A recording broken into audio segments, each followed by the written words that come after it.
Hello students, welcome to ABN and PRR College online classes. Today we are discussing about a new chapter in analytical skills arithmetic, that is problems on ages. In the last class we completed ratio chapter. After ratio chapter we start ages. Weightage for this chapter is 1 mark. Okay students, total ages అనే chapter నుంచి మనకు అడిగే questions 1 mark ఉంటుందండి. ఒక question అడుగుదానికి chance ఉంది. అయితే మనం ratio ని చెప్పిన తర్వాతే ఏజెస్ చాప్టర్ స్టార్ట్ చేయడానికి కారణం ఏంటంటే ఆ రేషియో యొక్క కాన్సెప్ట్ ని బేస్ చేసుకునే మనం ఏజెస్ అనే చాప్టర్ ని డీల్ చేయడం జరుగుతుందండి. ఓకే, సో కన్ఫర్మ్ గా ఏజెస్ నుంచి మనకి క్వశ్చన్ ఉండడం అనేది జరుగుతుంది. అయితే మాక్సిమం 1 క్వశ్చన్ ఇస్తున్నాడు, ఎప్పుడైనా కావాలంటే 2 క్వశ్చన్స్ ఇవ్వచ్చు, అది కూడా రేషియోతో ఇంటర్లింక్ చేసి మాత్రమే ఇస్తున్నాడు. కాబట్టి ఈ వీడియోలో ఇప్పుడు మనం ఏజెస్ అనే చాప్టర్ గురించి డిస్కస్ చేద్దాం. ఈ క్లాస్ లో ఏజెస్ అండ్ గురించిన క్వశ్చన్స్ ఎలా ఉంటాయనేది మీకు ఎక్స్ప్లెయిన్ చేస్తాను. ఓకే, సో ఏజెస్ అంటే మనకు తెలిసిందే, వయసుల మీద వచ్చే సమస్యలు వాడు అడుగుతున్నాడు అనమాట. ఏజెస్ ని బేస్ చేసుకుని ఎటువంటి క్వశ్చన్స్ అడుగుతాడు అంటే మీరు అడుగువచ్చు, నార్మల్ ఏజెస్ అంటే మనకు తెలుసు కదా అనుకుంటాడు. అయితే terminology most important while solving this type of questions అనమాట. ఏజెస్ చాప్టర్ ని మనం నేర్చుకోవాలన్నా సరే, అలాగే ఆ క్వశ్చన్స్ సాల్వ్ చేయాలన్నా సరే టెర్మినాలజీ, ఓకే, ఆ వర్డ్స్ ని ఫ్రేమ్ చేయడం మనకు రావాలి. ఆ వర్డ్స్ ని ఏ విధంగా మనం అర్థం చేసుకోవాలి, ఏ విధంగా మనం అటెంప్ట్ చేయాలి, క్వశ్చన్స్ ని ఏ విధంగా మనం దాన్ని తీసుకుని దేని ప్రకారం అప్లై చేస్తే ఆన్సర్ వస్తుందని మనకు తెలియాలండి. సో అందుకే ఇక్కడ కొంత టెర్మినాలజీ మీకు ఇవ్వడం జరిగింది. సో ఇనిషియల్ రేషియో చాప్టర్ చేసేటప్పుడు ఇప్పుడు కూడా టెర్మినాలజీ మీరు జాగ్రత్తగా గుర్తుంచుకోవాలండి. ఫస్ట్ చూడండి, ఇక్కడ hence after x years equal to plus x అని ఇచ్చాను. అంటే ఎలా చెప్తాడంటే a man age after 6 years అన్నాడు అనుకోండి. సో ప్రజెంట్ ఏజ్ తనది 10 అనుకోండి, 6 years తర్వాత ఏజ్ ఎంత అంటే కనుక 10 + 6 దట్ ఈక్వల్ టు 16 years అని చెప్తాము. అర్థమవుతుంది. హెన్స్ అని కానీ ఆఫ్టర్ అని కానీ వర్డ్ వాడితే కనుక మీరు తీసుకోవాల్సింది ఏంటంటే ప్లస్ ఎక్స్, వాడు ఎన్ని ఇయర్స్ అన్నాడో దాన్ని యాడ్ చేయాలండి. ప్రజెంట్ మీ ఏజ్ 25 years అనుకోండి, ఆఫ్టర్ 5 years తర్వాత ఏజ్ అడిగితే ఏం చేయాలి, +5 చేసుకోవాలి. Okay, next ago are before X years అని అంటున్నాడు. అంటే ఎక్స్ ఇయర్స్ బ్యాక్ అని అడిగితే ఎక్స్ ఇయర్స్ మునుపు, ఎక్స్ ఇయర్స్ ముందుకి వెళ్తే గనుక, అంటే వెనక్కి వెళ్తే గనుక ఏజ్ ఎంత అని అడిగితే కనుక -x అని చూపించడం జరిగింది. అంటే ప్రజెంట్ ఏజ్ 21 years అనుకుంటే 5 years బ్యాక్ ఏజ్ ఎంత, 5 ఏళ్ల క్రితం వయసు ఎంత అని అడిగితే కనుక మీరు చేయవలసింది ఏంటంటే 21 - 5 దట్ ఈక్వల్ టు 16 years అని చెప్తారు. అర్థమవుతుందండి. సో ఎగో అంటే వెనుకకి తగ్గుతుంది, హెన్స్ లేదా ఆఫ్టర్ అంటే ముందుకి వెళుతుంది అనేది మీరు గుర్తుంచుకోవాలి. ఓకే, నెక్స్ట్ చూడండి, ఇక్కడ difference between ages is always constant, most important one. Difference between ages is always constant అంటున్నాడు. సో వయసుల మధ్య భేదం అనేది ఎప్పుడు స్థిరంగా ఉంటుంది అని అంటాడు. సపోజ్ ఇద్దరు పర్సన్స్ మధ్య ఏజ్ గ్యాప్ 6 years అని అనుకుంటే గనక నెక్స్ట్ ఇయర్ చూసినా కూడా 6 years ఉంటుంది. ఒక ఇయర్ వెనక్కి వెళ్ళి చెక్ చేసినా కూడా 6 years ఉంటుందండి. సో ఏజ్ గ్యాప్ ఎప్పుడు మారదు. నాకంటే నువ్వు 6 ఏళ్ళు చిన్నవాడివి అన్న మాట ఎప్పుడైనా కాన్స్టెంట్ గా ఉంటుంది. లేదా నాకంటే నువ్వు 5 ఏళ్ళు పెద్దవాడివి అన్నారు అనుకోండి, ఆ మాట కూడా ఎప్పుడైనా కాన్స్టెంట్ గా ఉంటుంది. అందుకే difference between ages is always constant అని చెప్పడం జరిగింది. Okay, next change is same for all persons అని అంటున్నాడు. చేంజ్ అంటే ఏమిటి, చేంజ్ అంటే ఏమిటి? ఇక్కడ ఎక్స్ అండ్ వై అనే పర్సన్స్ ఉన్నారండి. సో 1 year ముందుకెళ్తే ఇద్దరు ఏజ్ +1 అవుతుంది, ఇద్దరు ఏజ్ 1 year పెరుగుతుంది. అంతే తప్ప మనకు 1 year పెరిగి ఆ పర్సన్ 2 years తగ్గడం ఉండదు, లేదా మనకు 1 year పెరిగి ఆ పర్సన్ 1 year తగ్గడం అనేది ఉండదు. సో కాన్సిక్యూటివ్ ఇయర్స్ ముందుకు వెళ్లే కొద్ది ఏజెస్ సమానంగా పెరుగుతాయి. అంటే ఒక 2 years ముందుకు వెళ్తే ఎక్స్ అనే వాడి ఏజ్ 2 years పెరుగుతుంది, at the same time Y age also increases by 2 years అవుతుంది. అలాగే ఒక 5 years బ్యాక్ వెళ్తే ఏ ఏజ్ 5 years తగ్గుతుంది, at the same time B age also 5 years తగ్గుతుంది అనమాట. అందుకే వీడు change is same for all persons అన్నాడు. అంటే changes in the ages is always same for all persons అన్నాడు, ఎప్పుడు కూడా ఒకేలాగా ఉంటాయి. సో ఈ పాయింట్స్ మీరు గుర్తుంచుకోవాలి. నెక్స్ట్ యాజ్ మచ్ యాజ్ అని అంటే కనుక ఈక్వల్ టు అని అనమాట. ఈ వర్డ్ చాలా చోట్ల వాడతాం అనమాట. అంటే X age is as much younger than Y, as much elder than Z అని అంటాడు. ఎక్స్ వై కంటే ఎంత చిన్నవాడు, జెడ్ కంటే అంతే పెద్దవాడు అంట. అక్కడ ఈక్వల్ డిఫరెన్సెస్ అనే వర్డ్ వచ్చినప్పుడు మనం యాజ్ మచ్ యాజ్ అనే పాయింట్ ని మనం అక్కడ రైట్ చేయడం జరుగుతుంది. సో యాజ్ మచ్ యాజ్ అనే మాట వాడితే మనకి ఈక్వల్ టు అనే మీనింగ్ లో తీసుకోవాలండి. Next younger than elder than X years అంటే డిఫరెన్స్ ఈజ్ ఎక్స్ అని అంటున్నాడు. అంటే ఒక పర్సన్ మరి ఒక పర్సన్ కంటే ఎక్స్ ఇయర్స్ చిన్నవాడు అని అన్నాడు అనుకోండి, difference between age gap ages is 6 అంటాం. అంటే ఫర్ ఎగ్జాంపుల్ నాకన్నా మా తమ్ముడు 5 ఇయర్స్ చిన్నవాడు అని అన్నాడు అనుకోండి, నా ఏజ్ ఏ మా తమ్ముడు ఏజ్ బి అనుకుంటే ఏ మైనస్ బి ఈక్వల్ టు 5 అవుతుంది అనమాట. ఇది ఈక్వేషన్ ఫార్మాట్ కోసం మనం వాడుకుంటాం. అలాగే నాకన్నా అతను పెద్దవాడు అన్నా కూడా మా ఇద్దరి మధ్య ఏజ్ గ్యాప్ 5 ఇయర్స్ అవుతుంది. దాన్ని డిఫరెన్స్ బిట్వీన్ అని అంటాం అనమాట. సో ఎక్కడికి sir younger than elder than అనే వర్డ్ మీకు వచ్చినట్లయితే మీరు సింపుల్ గా తీసుకోవాల్సింది ఏంటండి, డిఫరెన్స్ ఈజ్ ఎక్స్ ఇయర్స్. అంటే ఎక్స్ అనేది వాడు వాల్యూ ఇస్తాడు, ఆ వాల్యూనే మీరు డిఫరెన్స్ గా కన్సిడర్ చెయ్యాలి. ఇది మెయిన్ ఏజెస్ కి సంబంధించిన టెర్మినాలజీ. ఈ టెర్మినాలజీ గనక మీకు అర్థమైనట్లయితే ఈ ఏజెస్ లో నుంచి వచ్చే 1 మార్క్ ని సింపుల్ గా క్రాక్ చేస్తారండి. ఓకే, సో ఇప్పుడు ఏజెస్ టెర్మినాలజీ చెప్పాను. సో నెక్స్ట్ వచ్చి ఈ ఏజెస్ కి సంబంధించి ఎటువంటి క్వశ్చన్స్ అడుగుతున్నాడు అనేది ఇప్పుడు మనం డిస్కస్ చేద్దాం 1 by 1. ఓకే, అయితే why we going through questions, first of all we remembering the terminology in ages. After or hers means more than, otherwise plus x. Ago or before means less than or minus x.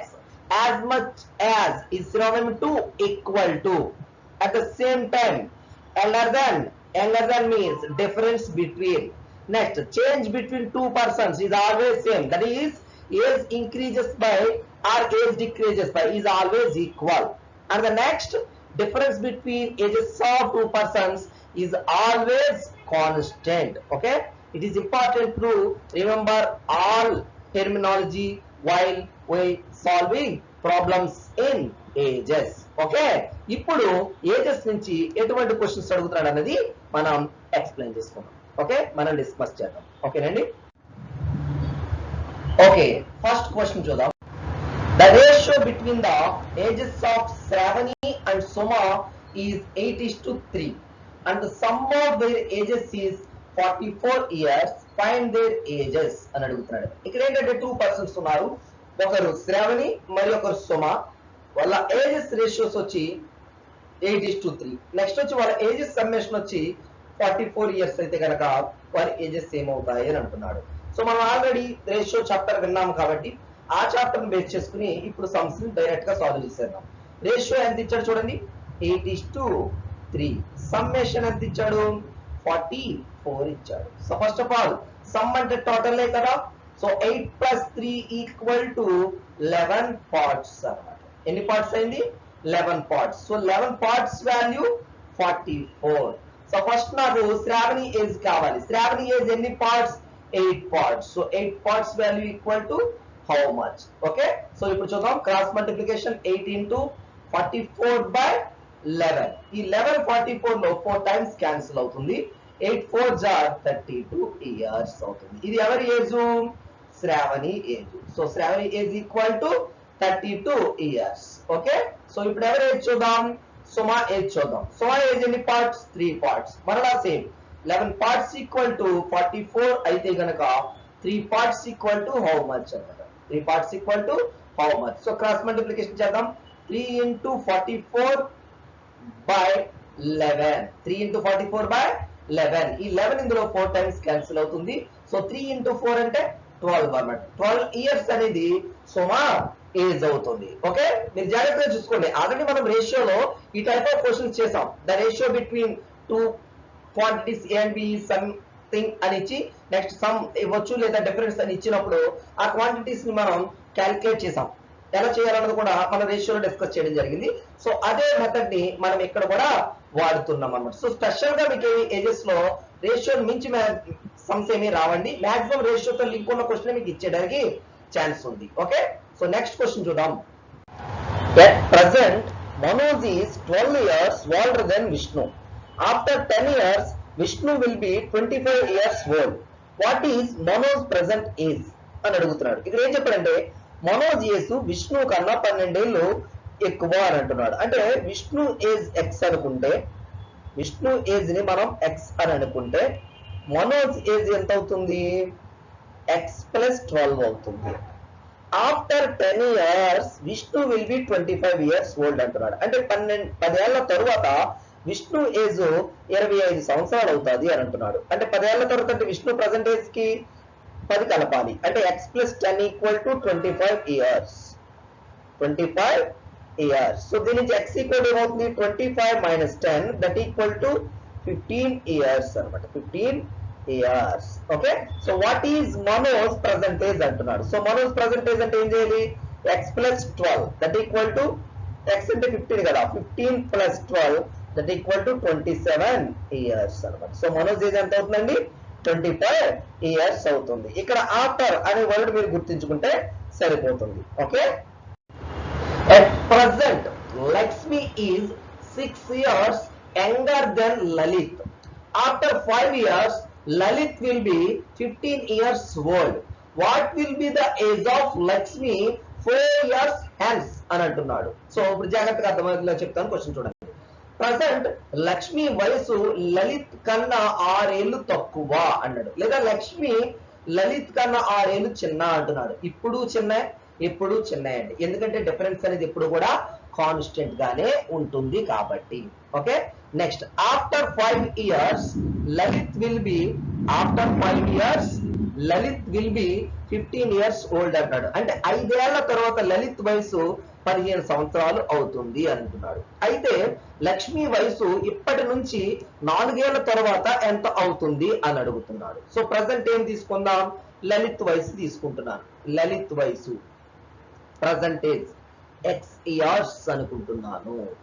ఓకేనా. మరి లక్ష్మి వయసు ఎంత అవ్వాలి ఇతని మీద 6 ఏళ్ళు చిన్న అంటే ఏం తీసుకోవాలి ఎక్స్ మైనస్ 6 అని తీసుకోవాలి. ఇక్కడ ఏమడుగుతాడు after 5 years Lalit will be 15 years old అంటున్నాడు.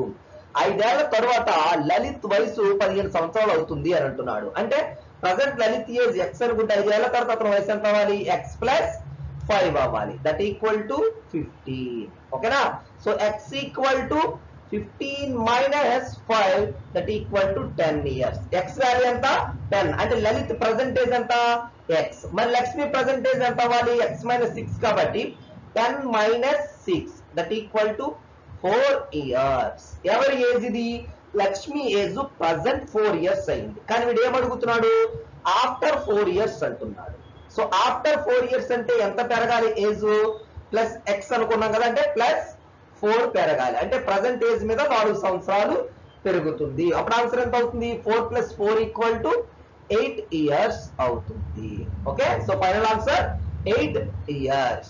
ఓకే. నెక్స్ట్ క్వశ్చన్ చూద్దాం. The ratio between the ages of Manasa and Joshitha is 5:3. After 5 years, the sum of their ages will be 42 years. What is the present age of Manasa అని అంటున్నాడు. ఇక్కడ ఏం చేస్తాడంటే మానస జోసిత అనే ఇద్దరు పర్సన్ల యొక్క ఏజెస్ రేషియో ఇచ్చేసి 5 ఏళ్ల తరువాత వాళ్ళ వయసులను యాడ్ చేస్తే ఎంత వస్తుందో చెప్పాడు. చెప్పి మానస ప్రజెంట్ ఏజ్ ఎంత అవుతుంది అని అంటున్నాడు. So initial Manasa is to Joshitha equal to 5:3 అని చెప్పాడు. So Manasa age will be 5 parts. Joshita age will be 3 parts. Okay. So after 5 years, both of their ages will be increases by 5. Suppose before 5 years, ages decreases by 5 years. So మనకు after అన్నాడు కాబట్టి ఇద్దరి వయసులు 5 ఏళ్ళు పెరుగుతాయి. So అప్పుడు మానస age ఎంత అవుతుంది 5p + 5 అవుతుంది. జోషిత ఏజ్ ఎంత అవుతుంది 3p + 5 అవుతుంది. ఈ ఇద్దరి వయసులు కలిపితే ఎంత అంటున్నాడు 42 years అంటున్నాడు. 42 years అంటున్నాడు. సో కలపండి 5p + 3p 8p + 5 + 5 10 that equal to 42. So 8p = 42 - 10 = 32. So p = 32/8 = 4. So p value ఎంత వచ్చిందండి 4 years వచ్చింది. వాడికి ఏం కావాలి మానస ఏజ్ కావాలి. మానస ఏజ్ ఎన్ని పార్ట్స్ ఉంది 5 పార్ట్స్ ఉంది. సో మన ఆన్సర్ ఏమవుతుంది 5 × 4 that equal to 20 years. So present Manasa age ఎంత అండి 20 years అవుతుంది. ఓకే. సో ఈ విధంగా మనం సాల్వ్ చేయాలి. ఆఫ్టర్ అంటే యాడ్ చేసుకోవాలి, బిఫోర్ అంటే మనం సబ్ట్రాక్ట్ చేసుకుంటే మనకు ఆన్సర్ వచ్చేస్తుంది. ఓకే. నెక్స్ట్ క్వశ్చన్ చూద్దాం. The ratio between the ages of Anil and Sunil is 3:5. The ratio between the ages of Anil and Sunil is 3:5. And the difference between their ages is 10 years. What is the ratio of their ages after 10 years అంటున్నాడు. ఇక్కడ ఏం చెప్తున్నాడంటే అనిల్ సునీల్ అనే వాళ్ళ ratio 3:5 అంటే ages ratio. Next వచ్చి వాళ్ళ difference 10 years అని చెప్తున్నాడు. Ages difference. అయితే 10 ఏళ్ల తర్వాత వాళ్ళ ఏజ్ రేషియో ఎలా ఉంటాయని అంటున్నాడు. సో ప్రజెంట్ ఏజెస్ మనకు తెలిస్తే 10 ఏళ్ల తర్వాత ఏజెస్ ఎంతో కనుక్కొని దాని రేషియో కడితే సరిపోతుంది. సో ఫస్ట్ చూడండి, రేషియో 3:5. డిఫరెన్స్ ఎంత చెప్తున్నాడు? 10 ఇయర్స్ అని చెప్తున్నాడు. సో డిఫరెన్స్ అంటే ఎన్ని పార్ట్స్? 3కి 5కి difference 2. So 2 parts equal to 10 అనుకుంటే స్టార్టింగ్ అనిల్ ఏజ్ చూద్దాం. 3 parts equal to how much? So cross చేస్తే 3 into 10/2. ఈ 2 ఇందులో 5 టైమ్స్ అనుకుంటే 15 ఇయర్స్. 15 ఇయర్స్ అనిల్. నెక్స్ట్ ఇంకొకరు ఎవరు? సునీల్ ఏజ్ చూద్దాం. 2 పార్ట్స్ ఈక్వల్ టు 10 అనుకుంటే 5 పార్ట్స్ ఈక్వల్ టు ఎంత అవుతుంది? సో క్రాస్ చేస్తే 5 into 10/2. ఈ 2 ఇందులో 5 టైమ్స్ అనుకుంటే 5 5s are 25. So Sunil age వచ్చేసింది. ఇప్పుడు ఏం అడుగుతున్నాడు? 10 ఇయర్స్ తర్వాత వాళ్ళ ఏజ్ల మధ్య రేషియోస్ ఎలా ఉంటాయని అంటున్నాడు. సో యాడ్ చేద్దాం. 15 + 10 అనిల్ ఏజ్, ఇతనిది 25 + 10. సో 15 + 10 25 = 35. సో 5 టేబుల్ క్యాన్సిల్ చేస్తే 5:7 అనేది ఫైనల్ రేషియో అవుతుందండి. Okay, so first of all general గా ప్రజెంట్ ఏజెస్ ఎంత కనుక్కుంటే ఆఫ్టర్ అంటే యాడ్ చేస్తాం, ఎగో అంటే సబ్ట్రాక్ట్ చేస్తాం, సరిపోతుంది. సో ప్రజెంట్ ఏజెస్ ని ఆ రేషియో హింటింగ్ బేస్ చేసుకుని మనం ఆన్సర్ ఫైండ్ అవుట్ చేయడం అనేది జరుగుతుంది. Okay, next question. The ratio between the ages of Balu and Banu at present is 4:3. 6 years hence it will be 11:9. What is the present age of Balu అంటున్నాడు. ఇది ఒకటి important one అండి. బాలు యొక్క present ages ల ratio 4:3 అని ఇచ్చాడు. అంటే బాలు యొక్క present age 4 parts. Next Bhanu యొక్క present age 3 parts. After 6 years అంటున్నాడు. జాగ్రత్తగా చూసుకోండి. 6 ఇయర్స్ ఎన్స్ అన్నా ఆఫ్టర్ అన్నా ఒకటే మీనింగ్. ఆఫ్టర్ 6 ఇయర్స్ ఏజెస్ ఎలా ఉంటాయి? ఇద్దరికి కూడా 6 సంవత్సరాలు పెరుగుతాయి. ఎందుకంటే చేంజ్ ఎప్పుడు సేమ్ గా ఉంటుంది కదా. అప్పుడు బాలు ఏజ్ ఏమవుతుంది? 4p + 6 అవుతుంది. నెక్స్ట్ బాలు ఏజ్ 3p + 6 అవుతుంది.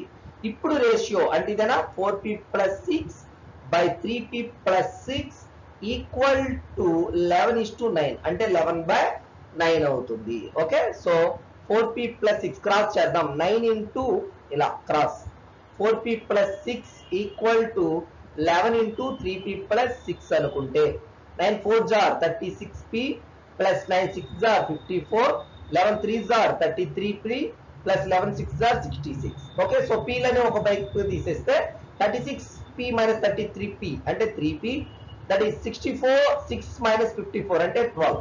సో దీని నుంచి p ఈక్వల్ టు ఏమవుతుంది? 12/3 దట్ ఈక్వల్ టు 4. వాడు ఏమంటున్నాడు? ప్రజెంట్ ఏజ్ ఆఫ్ బాలు అంటున్నాడు. సో బాలు ఎన్ని పార్ట్స్ ఉన్నాడు? 4 పార్ట్స్ ఉన్నాడు. So Balu age equal to 4 into 4. Final answer 16 years అండి. ఓకే, సో మీరు గుర్తించుకోవాల్సింది ఆఫ్టర్ గురించి ఎగో గురించి అబ్జర్వ్ చేస్తే సరిపోతుంది. ఓకే, సో నెక్స్ట్ క్వశ్చన్ చూద్దాం. Tej is 28 years younger than his father. 6 years hence Tej will be 1/3 as old as her mother will be. How old is Tej today అంటున్నాడు. ఏం చెప్తానండి? Tej present age వాళ్ళ అమ్మగారి కన్నా 28 ఏళ్ళు చిన్న అన్నాడు. సో ప్రజెంట్ ఏజ్ అన్నా ఎప్పుడన్నా కూడా ఆవిడ కన్నా ఇతను 28 years చిన్నగానే ఉంటాడు. ఎందుకంటే డిఫరెన్స్ అనేది ఎప్పుడు కూడా కాన్స్టెంట్ కాబట్టి. సో వాడు ఏమంటాడు? 6 ఏళ్ల తర్వాత వాళ్ళ మదర్ ఏజ్ లో 1/3 ఇతను ఉంటాడు అని అంటున్నాడు. అయితే ఇప్పుడు తేజ్ ఏజ్ ఎంత అని అడుగుతున్నాడు. ఓకే, సో జాగ్రత్తగా చూడండి. మనకి ఇచ్చిన పాయింట్ చూద్దాం. ఫస్ట్ తేజ్ కి వాళ్ళ మదర్ కి ఏజ్ గ్యాప్ 28 years చెప్పేశాడు. ఓకేనా? ఆఫ్టర్ 6 years జాగ్రత్తగా వినండి. ఆఫ్టర్ 6 years నేను లెక్కని 6 years ఆఫ్టర్ నుంచి స్టార్ట్ చేస్తాను. So Tej age equal to 1/3 of Tej mother అన్నాడు. ఓకేనా? సో తేజ్ కి తేజ్ మదర్ కి రేషియో ఎంత అవుతుంది? 1/3 అంటే టీఎం ఇట్ వచ్చేస్తాయి. 1/3 అన్నా 1:3 అన్నా ఒకటే. సో సో మనకు ఒక హింట్ ఉంది, డిఫరెన్స్ ఎప్పుడు కూడా ఎలా ఉంటుంది, కాన్స్టెంట్ గానే ఉంటుంది. సో వీళ్ళిద్దరి మధ్య డిఫరెన్స్ ఎంత, 2 అన్నమాట, అంతే కదా, 3 - 1 2. So 2 parts equal to 28 years అనుకుంటే తేజ్ ఏజ్ ఎన్ని పార్ట్స్ ఉంది చూడండి, 1 part equal to how much. So Tej age equal to 1 × 28/2 that equal to 14 years. కానీ మీరు ఒక పాయింట్ అబ్జర్వ్ చేయాలి, నేను ఎప్పుడు లెక్క చేశాను, ఆఫ్టర్ 6 ఇయర్స్ తర్వాత లెక్క చేసి మీకు చెప్పాను. కానీ వాడు అడుగుతుంది ఏంటి, how old is Tej today అంటున్నాడు. సో ప్రజెంట్ ఏజ్ ఎంత అని అడుగుతున్నాడు. నేను చెప్పిన ఏజ్ ఏమో 6 ఏళ్ల తరువాత తేజ్ ఏజ్ ఎంత ఉంటుంది అని చెప్పాను. సో ప్రజెంట్ ఏజ్ చేయాలంటే ఏం చేయాలి, అందులో నుంచి 6 ఇయర్స్ తీసేయాలి. Tej present age equal to 14 - 6 that equal to 8 years అన్నమాట. అర్థమవుతుందండి. సో మనం డైరెక్ట్ గా చేయాలంటే కనుక ఈ క్వశ్చన్ లో కాంప్లికేటెడ్ అయిపోతుంది. అందుకోసమే మనం రేషియోలో కన్వర్ట్ చేసేసి చేయడం అనేది జరిగిందండి. ఓకే, ఇది ఒకటి ఇంపార్టెంట్, అంటే ఇలా కన్ఫ్యూజ్ చేస్తూ కూడా అడుగుతున్నాడు. ఓకే, నెక్స్ట్ క్వశ్చన్ చూద్దాం. Ravi is as much younger than Raghu as he is older than Rahman. Rahman and Raghu are 22 years and 48 years respectively. What will be the age of Ravi now?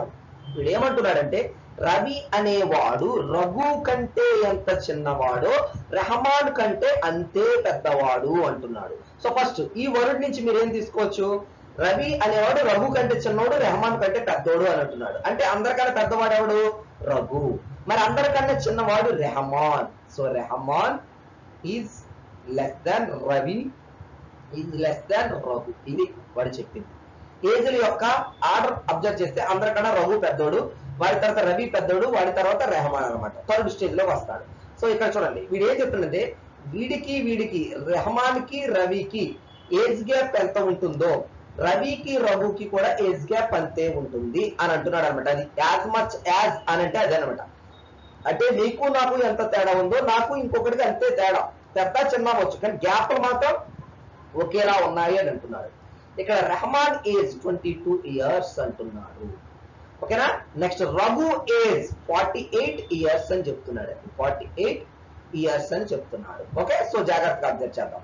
నేనేం చెప్పాను, age gap same అన్నాడు. అంటే వీడి మీద రవి పెద్దోడు కదా, Ravi age లో నుంచి రెహమాన్ ఏజ్ తీసేస్తే ఎంత ఉంటుందో అలాగే రఘు ఏజ్ లో నుంచి రవి ఏజ్ ని తీసేసినా అంతే ఉంటుందండి. వాడు అన్న మీనింగ్ అది. సో మనకు కావాల్సిన రవి ప్రజెంట్ ఏజ్ కావాలి. సో రవిని ఇటు తీసుకొస్తే R V plus R V equal to 48 plus 22. So 2 into Ravi age equal to 48 plus 22 అంటే 70 ఇయర్స్. సో దీని నుంచి Ravi age equal to 70/2 that equal to 35 years అన్నమాట. సో ఫైనల్ గా రవి యొక్క ఏజ్ ఎంత వస్తుందండి, 35 ఇయర్స్ వస్తుందండి. ఇది టోటల్ గా ఏజెస్ కి సంబంధించిన ఎంటైర్ ఇన్ఫర్మేషన్ అండి. ఓకే, సో ఏజెస్ నుంచి మనకు 1 మార్క్ అడుగుతున్నాడు. సో ఆ 1 మార్క్ ను కూడా మనం క్రాక్ చేయాలంటే కనుక మీకు ముందే చెప్పాను ఏం చేయాలండి, టెర్మినాలజీ గుర్తుంచుకోవాలి. టెర్మినాలజీ అంటే ఎలా చెప్పాను నేను, డిఫరెన్స్, ఇద్దరి మధ్య వయసుల భేదం ఎప్పుడు కూడా స్థిరంగా ఉంటుంది, అదొకటి చెప్పాను. నెక్స్ట్ వచ్చి చేంజ్ అనేది సేమ్ గా ఉంటుంది, అంటే ముందుకు వెళుతున్న కొలది. ఓకేనా, ప్రతి ఒక్కరి వయసు ఒకే రకంగా పెరుగుతుంది, వెనక్కి వెళ్తున్న కొద్దీ ప్రతి ఒక్కరి వయసు ఒకేలా తగ్గుతుంది అని చెప్పాను. ఈ రెండు చెప్పాను. Next more than. ఓకేనా, ఆఫ్టర్ హ్యాండ్స్ అనే వర్డ్ వాడితే ప్లస్ చేసుకోవాలి, ఎగో బిఫోర్ అనే వర్డ్స్ వాడితే మైనస్ చేసుకోవాలి అని చెప్పడం కూడా జరిగింది. నెక్స్ట్ వచ్చి ఇంకొకటి చెప్పాను మీకు, యాజ్ మచ్ యాజ్ అనే వర్డ్ వస్తే ఈక్వల్ టు అనే మీనింగ్ లో తీసుకోమని చెప్పాను. అలాగే యంగర్ ఎల్డర్ అనే వర్డ్స్ వచ్చినా కూడా మీకు డిఫరెన్స్ బిట్వీన్ అని తీసుకోమని చెప్పానండి. ఓకే, అర్థమవుతుందండి. సో ఇది మెయిన్ టెర్మినాలజీ, ఏజెస్ కి సంబంధించిన మెయిన్ టెర్మినాలజీ. సో ఆ టెర్మినాలజీ మాత్రం మర్చిపోకండి. సో జాగ్రత్తగా స్టార్టింగ్ టు ఎండింగ్ పూర్తిగా మీకు ఇది క్లాస్ అంతా చూసుకొని ఈ సంవత్సరం మీరు ప్రాక్టీస్ చేస్తే ఖచ్చితంగా 1 మార్క్ లేదా ఎప్పుడైనా కుదిరితే 2 మార్క్స్ వరకు ఛాన్స్ వస్తుందండి. ఈజియెస్ట్ చాప్టర్ మీకు బేస్ లెవెల్లోనే అడుగుతున్నాడు, కాంప్లికేషన్స్ ఏమీ లేకుండా. అందుకే నేను నార్మల్ మోడల్స్ అని చెప్పడం జరిగింది. సో మీరు పూర్తిగా ఫోకస్ చేయండి. సో పూర్తిగా ఫస్ట్ టు ఎండ్ వరకు ఉన్న సంవత్సరాన్ని చూసి కాన్సెప్ట్ కూడా రాసుకుని ప్రాక్టీస్ చేయండి స్టూడెంట్స్. ఇది టోటల్ ఏజెస్ కి సంబంధించిన entire information. So next class లో మరొక చాప్టర్ మనం స్టార్ట్ చేద్దాం. Okay, thank you.